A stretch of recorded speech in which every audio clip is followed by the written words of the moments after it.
also think with listening to all this stuff that sometimes couples don't get like time is so valuable. Oh my gosh, it's so valuable. Right, I don't think they understand. Like, if I'm not getting a tangible item or something, I'm not paying. Everybody wants to. You pay for it, you get it.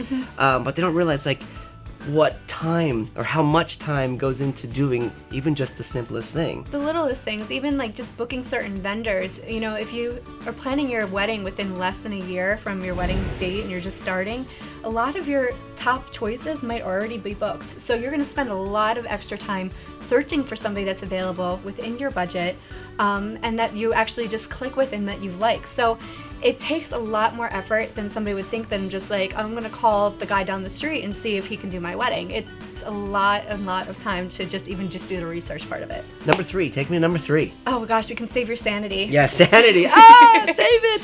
So as soon as you get engaged, you're going to find out that you're going to have a million opinions being thrown at you, whether it's from parents, your best friends, your maid of honor, the groom's family. Everybody's going to throw in their opinions and what they think that you should do and how you should plan your wedding. Why do you think everybody has so many opinions? Like, it's the bride and groom's day, right? But then I feel like sometimes the parents think it's their big day. And it's great if they're going to pay. Your parents would pay. That's fantastic. But it's kind of the bride and groom's day, and everybody wants to give you ideas. I know it's a big thing for them, but how do you deal with that? Mostly it comes from, it does come from the goodness of everybody's heart. They all do want to help you. They all mean well. But a lot of the people that you're surrounded with have probably already been married, and some of them maybe even recently. And so they think that they're experts in the field. They've been there, they've done that, they can guide you in the right direction. Especially if you have somebody like a family member that might be paying for the wedding. Of course, their input is necessary, but at the same time, they do try and steer you in certain directions because it's their money on the line. So that's where we get all the different opinions, and oftentimes, you're right, it goes away from the bride and groom's vision, and then all of a sudden they're getting very upset over these situations. So when you have an outside person coming in and hearing both sides, we can almost act like a mediator. I can hear your vision, I can hear your family's vision, and I can kind of meet in the middle with everybody. Say, maybe we'll give on this one, but we're going to do the next one this way, and stuff like that. So we kind of work with all of the people involved and just try and make sure everybody's happy. So there is so much that goes into what you actually do on the day of, before, the year of. They're dealing with parents, dealing with cousins. I would just give the phone call to somebody, like, call Kel, she'll take you through it. But I think that's good. I think a lot of people would benefit from having you to help them along. Just talk to. Imagine just talking to somebody that does this every day. You're like a wedding psychologist. A little bit. Right? They can, you act as a psychologist, you've been through it all, and they can just chat and what's bothering them, you can you've been there. We do, and also we do that a lot. It's not always just even on the wedding day that we're acting as a psychologist or even a therapist of trying to talk people down for moments. We're there the entire time, and we always say that, as from the moment that you hire us, I'm never going to say, oh, well, your time is up. You can call me anytime, and I'll talk you through things. You can email me, text me, whatever, and I'll say, okay, calm down. It's not that big of a deal.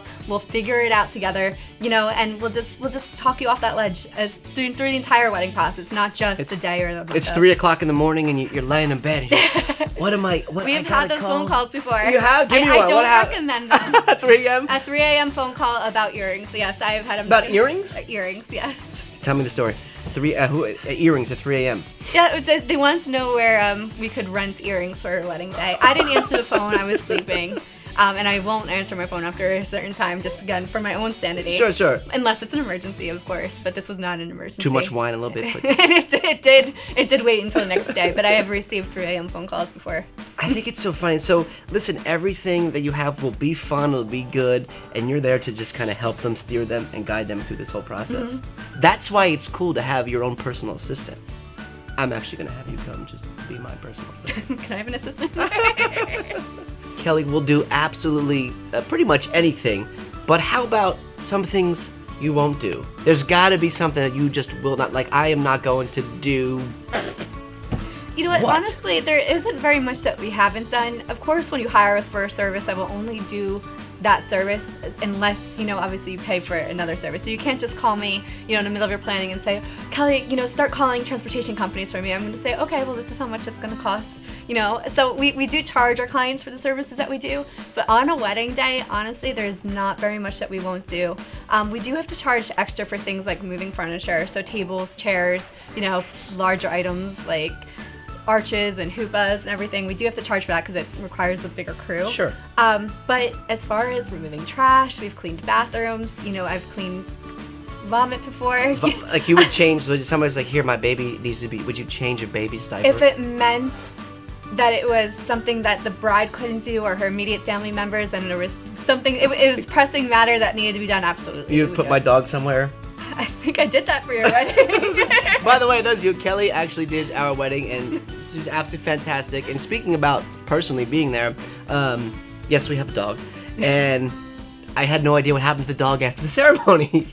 Kelly made sure, because a lot of you I know have pets, and they're like your children. We love your dogs, and in the moment, so much goes on that you're not thinking, or you're thinking about 100 different things at once. So I was at that one point, what happened to the dog? You had taken the dog, Dexter, and taken care of him. She fed him, gave him a bath, cut his nose, cut his, not his nose, his nails. So you will pretty much do anything the day of the wedding. Anything that needs to be done, we will take care of.